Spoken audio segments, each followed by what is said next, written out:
Hey everybody!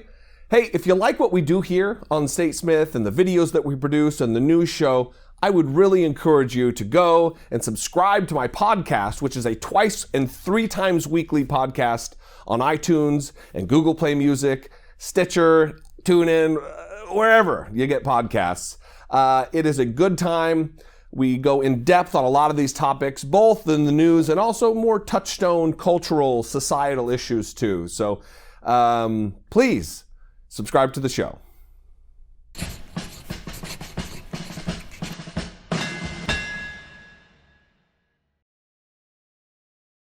Well, in the aftermath of Trump's traitorous surrender fest press conference in Helsinki, America finally started to see flirtations coming from prominent Republicans in the direction of what people of good reason worldwide have been waiting for American conservatives to recognize: that Donald Trump is no champion of American interests, let alone a champion of American democracy.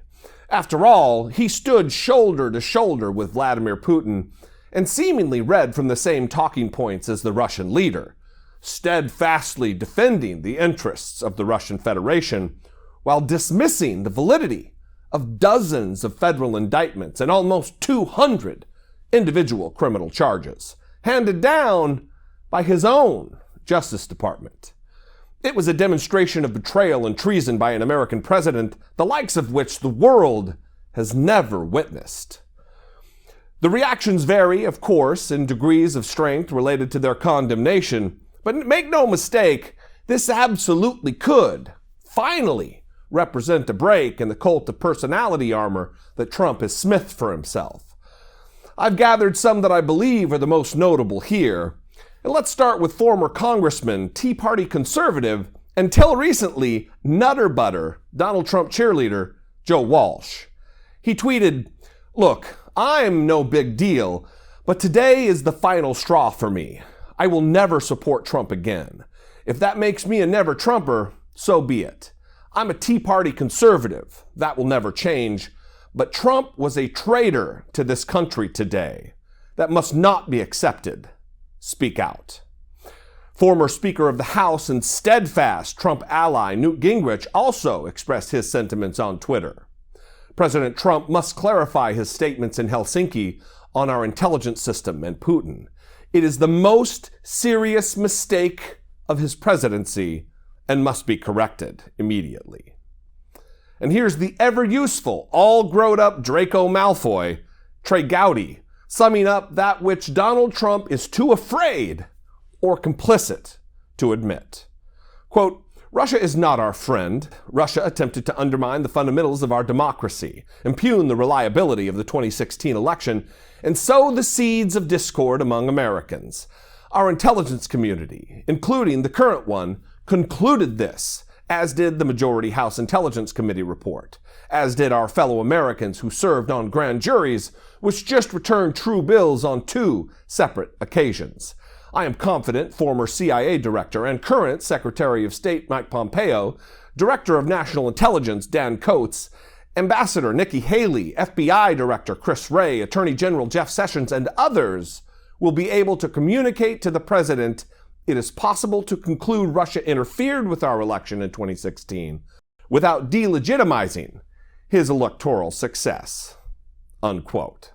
Look, these are just a sampling, a snapshot of the statements that are continuing to pour forth from Republicans and Trump allies as they inch closer towards what should have been a matter of common consent long ago, that Trump is, at the very least, unfit to serve in the sacred office of President of the United States, and very likely an agent of the Russian government, whether unwittingly or wittingly.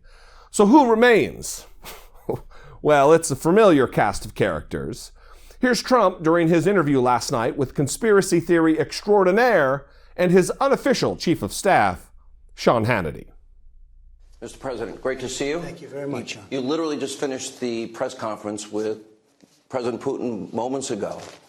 A lot came up. You were very strong at the end of that press conference. You said, where are the servers? What about what Peter Strzok said? Where are the 33,000 emails?